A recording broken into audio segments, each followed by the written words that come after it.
Hello, and welcome to the 4th official episode of Beat Saber Replay Analysis. My name is Snowy, and I'm ranked number 12 on the Global Score Saber leaderboards. In this series, I take a deep dive into one or more Beat Saber replays. Each episode is centered around a theme. A theme could range anywhere from fun new maps, to prominent players, to small tips for improvement. Hopefully this series will help you guys have a better understanding of how top plays are made, and how you can improve your own Beat Saber play. This episode is about stamina and health. Beat Saber can be a very intense physical activity. Oftentimes, playing high-octane sessions can leave people tired and sore, just like a workout. Just like with any physical activity, overexertion can lead to skill degradation and potentially temporary or permanent injuries. In this video, we're going to talk about different ways you can keep your body healthy and avoid injury. Also, I'll discuss some tips for how to play longer sessions and how to maintain peak performance throughout a play session. Right off the bat, I want to put a disclaimer that I'm not a doctor, nor am I certified with any specialized knowledge of the human body. What I can do is reference my own experience, the experience of other top players, and the people who are medically certified sports physicians.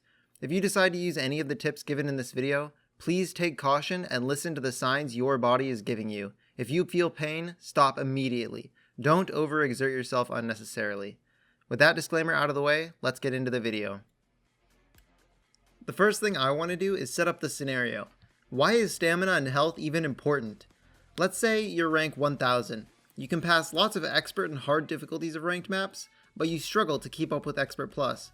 You're playing the crazy new 11-star ranked map in practice mode, and a few things occur to you. You can't read the notes, your arms feel like noodles, your wrists are stiff, it's 1,000 degrees in your room, you're sweaty, your feet hurt from standing too long, and you just want to curl up in a ball on the ground and die. Well, in this video, it's my goal to provide solutions to these problems. The first tip I have for you guys is a detailed answer to the question, do you play with more arms or more wrist? The reason this question is so important is because whether you swing with your arm or your wrist can have a large impact on your ability to maintain your stamina during maps. Playing with arm can help with accuracy because it allows you to swing slower and more precisely. However, the drawback is that you get tired way faster because you have to engage really large muscles, leading to quicker exhaustion.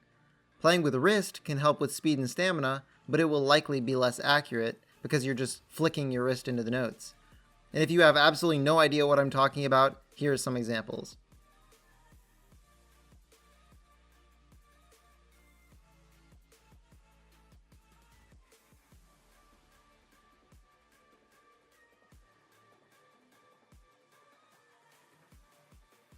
The answer is to obviously use both arms and wrists, but how much of each will depend on what map you're playing.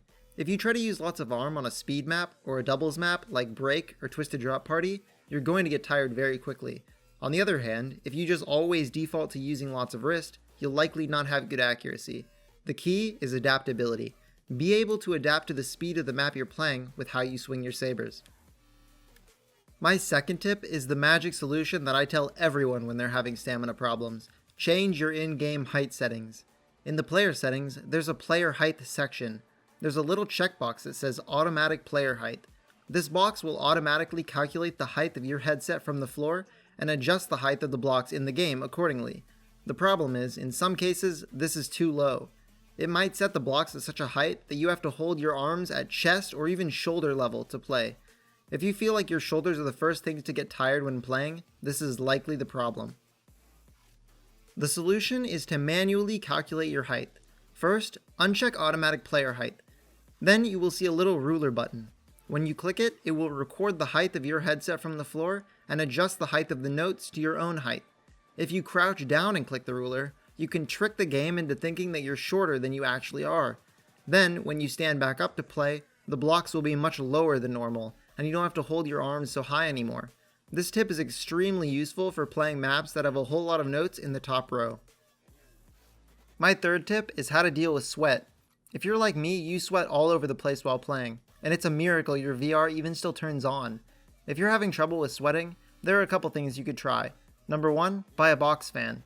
They're generally around $30 on Amazon, and they're pretty powerful. Number 2, buy a VR cover.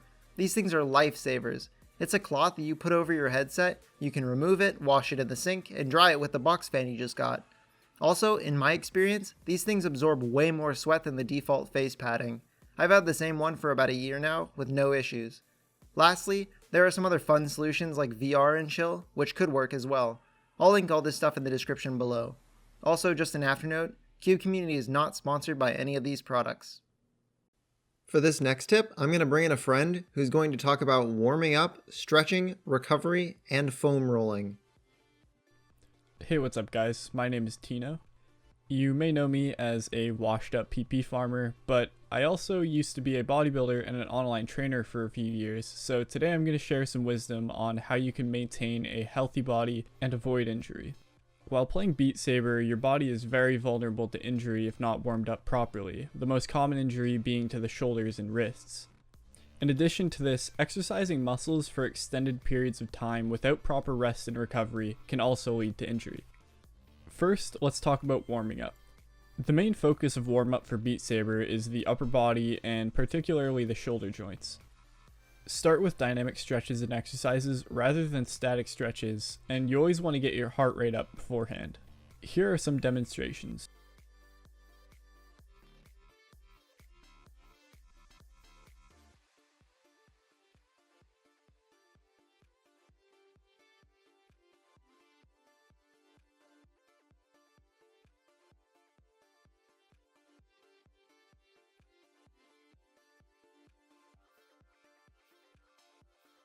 After you feel warmed up, you want to play some easy songs that flow well and don't include any sporadic arm movements.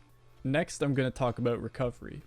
If you want to play every day or at least regularly, you need to recover properly.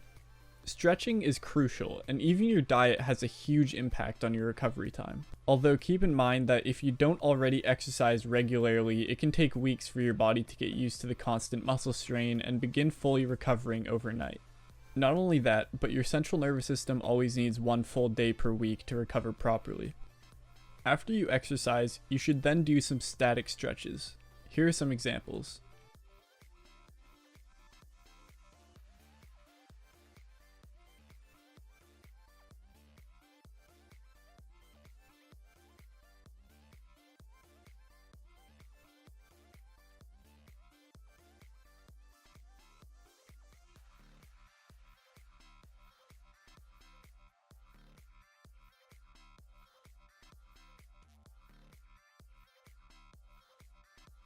Another effective practice for muscle recovery is foam rolling.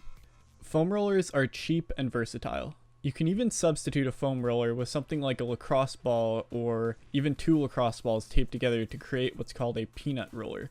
Foam rollers are especially useful for tight muscles and knots. Lastly, I wrote up a comprehensive document which goes over all this stuff and more with extra video demonstrations. So if you're interested in this content or you want more information, we'll link the doc in the description below. Another tip I have is, if you find yourself having a hard time standing for a long time, or your back hurts while playing, try wearing some athletic shoes. I have high arches, so standing for long periods of time can lead to back pain and foot pain. One thing that I know helped me is buying some athletic shoes or foot inserts that you can stick into shoes, so that your lower back and feet get better support. Continuing on, we have grips. I talked a little bit about grips in the first BSRA, but I'd like to make a general statement about grips in this video as well. Use the grip that is most comfortable for you, while still allowing you to swing accurately. There are tons of different grips across all systems. All grips will have small advantages and disadvantages. That being said, at the highest level, there is no definitive best grip for any system, and any disadvantages from grips can be overcome. Except in some extreme cases, like whatever this grip is probably not the best. The next couple tips are going to seem really obvious, but no Beat Saber stamina video would be complete without them. Number 1, breathe. If you find yourself getting tired by the end of maps, make sure you're breathing correctly. Number 2, drink water. If you're sweating, you're losing water. If you don't want to dehydrate yourself and pass out, drink water. Number 3, take breaks. And I mean this in the long term and the short term as well. In the long term, my personal advice is do not play Beat Saber every day. If you play Beat Saber every day, you will likely either burn out and hate the game, or you're just going to injure yourself. Voluntarily taking a break is much better than being forced to take a break. And in the short term, take breaks between songs. You will play much worse if you never take the headset off for 2 hours straight. One real quick funny tip I want to share is to make sure you're standing comfortably when you play. People stand differently, and that's fine. You could spread wide like Silver Haze, or you could nonchalantly breeze through speed maps like Cooling Closet. Just make sure that you aren't mid-squat or standing on your tippy toes, because that's just going to make you tired faster. Finally, the last thing I want to talk about is the difference between stamina and endurance and how you can train those skills while playing. In the Beat Saber community, we generally refer to getting tired as stamina. However, that's not fully true. In order to remove ambiguity and make it clear for anyone new who might be joining, I thought I would provide some better definitions. Stamina is defined as the amount of time that a given group of muscles can perform at or near maximum capacity. If you want to play faster songs and not get tired, it won't help to play slow songs for 8 hours straight. Train stamina by playing faster songs themselves. Play lots of fast songs, but take breaks in between. This could help you swing more smoothly and accurately while under extreme stress. Meanwhile, endurance is defined as the maximum amount of time that a given group of muscles can perform a certain action.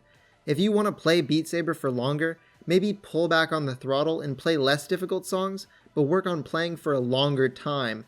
This could help you for being able to get more practice in and post more scores in a single play session. That's all for this episode. Today, we talked about playing with arm versus wrist, in-game height, sweat, stretching, shoes, grips, some obvious stuff, and the difference between stamina and endurance. Once again, my name is Snowy. If you enjoyed this type of content, consider liking and subscribing for more. Also, shout out to Tino for helping me with this episode and writing up his own Beat Saber health document. Also, if you have any feedback or ideas for videos, please leave them down in the comment section below or shoot me a DM on Discord at SSnowy1549. Anyway, thanks for watching.